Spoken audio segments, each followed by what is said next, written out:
नंदक आणि भरत नावाची दोन मुले आपल्या पूर्व पुण्याईमुळे चंपानगरीत एका श्रीमंत गृहस्थापोटी जन्मास आले.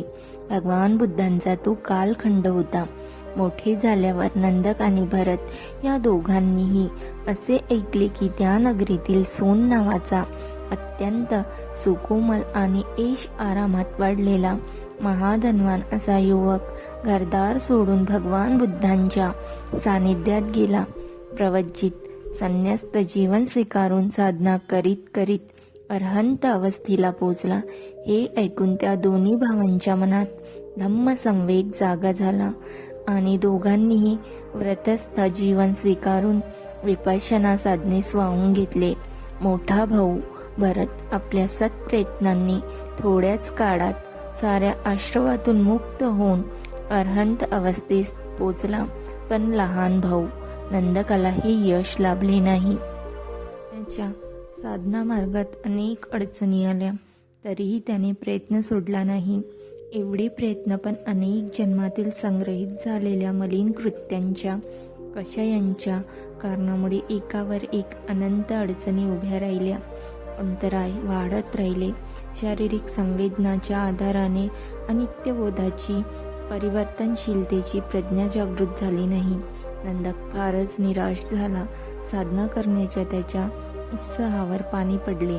भरताने आपल्या भावाची ही अवस्था पाहिली व त्याच्या मनात प्रेरणा जागृत करण्यासाठी तो त्याच्याशी काही वेळ धम्मचर्चा करीत राहिला. साधनेचे विधी नियम समजावून दिले आणि त्याला ध्यान केंद्रावर फिरायला घेऊन गेला. काही अंतर चालून गेल्यावर रस्त्याच्या काठी बसून धम्मप्रबोधन धम्म जागृतीची शिकवण देऊ लागला.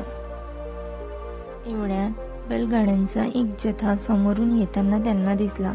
पाहतात तो काय, त्यातील एका बैलगाडीचे चाक एका खोल चिखलाच्या दलदलीत रुतून बसले आहे.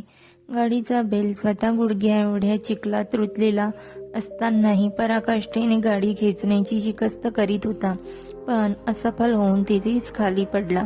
गाडीवानाने तात्काळ त्यांच्या मानेवरचे जोखंड सोडले, त्याला बाहेर काढले, चारा पाणी देऊन विश्राम दिला. त्या बैलाची पाठ थोपटली व त्याला गाडीला जोडले. बैल जातीवंत होता, प्रशिक्षित, अनुभवी होता. त्याने सारी शक्ती एकवटून गाडीला दलदलीच्या चिखलातून बाहेर काढले. ते दृश्य दाखवून भरत आपल्या भावाला नंदकाला म्हणाला, पाहिलास ना त्या बैलाचा पुरुषार्थ? नंदक उत्तरला, हो ना. ज्याप्रमाणे या पुरुषार्थी बैलाने आपली संपूर्ण ताकद लावून गाढ चिखलातून गाडीला बाहेर काढले, त्याप्रमाणे मीही माझ्या संपूर्ण परिश्रमांनी या भवसंसाराच्या चिखलाच्या दलदलीतून बाहेर पडेन. या प्रेरणादायी दृश्याने नंदकाचा आत्मविश्वास बळावला. तो विपश्यना साधनेच्या प्रयत्नास लागला. पुन्हा आरंभ केला. अजूनपर्यंत वैफल्याचे आघात सहन करणारा नंदक आता अति उल्लसित अंतकरणाने साधना करू लागला. त्याला सफलता मिळाली. विपश्यना साधनेच्या तेजाने तपोबलाने त्याची सारी भावबंधने तुटली. तो मुक्त झाला. अर्हंत अवस्थेला पोचला.